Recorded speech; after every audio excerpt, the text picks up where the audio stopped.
Приветствую! Меня зовут Игорь Осипенко, я украинец, ОЛАС-партнер в городе Харьков, гуманист, а также исследователь мировой украинской истории. Сегодня 15 марта, 20-й день войны России против Украины.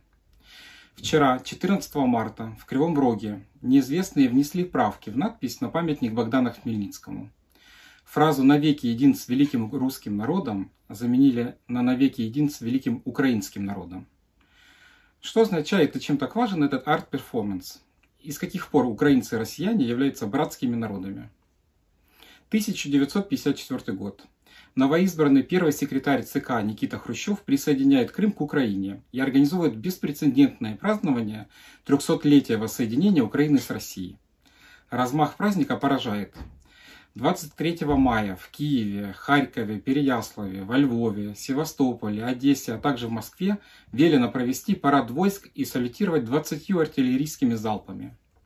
Напомним, что даже сопоставимый с размахом парад Победы до 1965 года проводился лишь единожды, сразу после победы в 1945 году.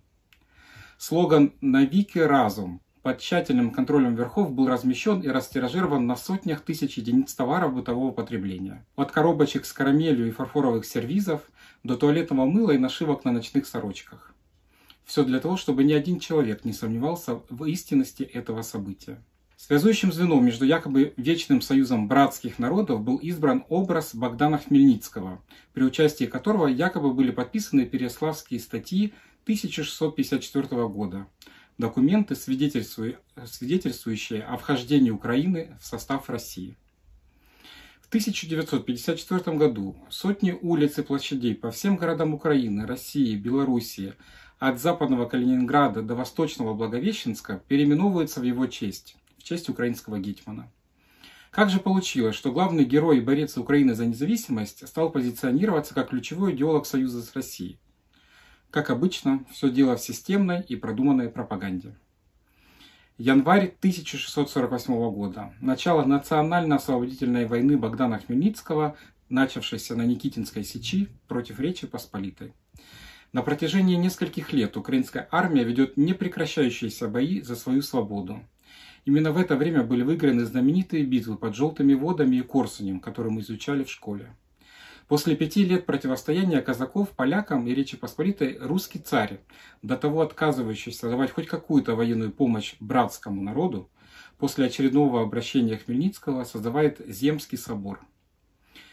1 октября 1653 года на Земском соборе обсуждалось о гетьмане Богданом Хмельницком и о всем войске запорожском бояре и думные люди говорили, что великий государь, царь и великий князь Алексей Михайлович всея Руси изволил того гетьмана и все его войско с городами их и землями принять под свою государственную высокую руку. И признать Донецкую и Луганскую народные республики. Признавать ЛНР и ДНР. Я поддерживаю предложение о признании независимости. Должны признать Луганск и Донбасс. Да, надо признавать. Я ваше мнение услышал. Решение будет принято сегодня. 23 октября 1653 года, уже через буквально 3 недели после Земского собора, русское царство торжественно объявило в Москве войну Речи Посполитой под лозунгом освобождения запорожского казачества и народа, проживающего на территориях современной левобережной Украины и Белоруссии. Как видите, освобождение Украины – это давняя российская традиция. Мною принято решение о проведении специальной военной операции. Ее цель – защита людей, которые на протяжении 8 лет подвергаются издевательствам, геноциду со стороны киевского режима. И для этого мы будем стремиться к демилитаризации и денацификации Украины. 8 января 1654 года была проведена Переяславская рада, где якобы был заключен вечный мир между Украиной и Россией. После Переяславской рады представители русского посольства побывали в 177 городах и селениях Украины для принятия присяги от населения на верность царю. До сих пор мы не имеем подтверждения, что это сделала Запорожская сечь, оплот независимости Украины. Вскоре, после Переяславской рады, официальный титул русского царя был изменен. на всея Руси Великой и Малой, а к титулу добавлено Киевский и Черниговский. Откуда мы это знаем? Нам так сказали. Есть ли документ, подтверждающий, что Хмельницкий просил не просто военную помощь, а именно принять украинский народ в состав России? Нет. Всего через 3 десятилетия Петр I приказал найти оригиналы этих статей, но они так и не были найдены. Спустя более 350 лет поисков и исследований привели к четкому факту.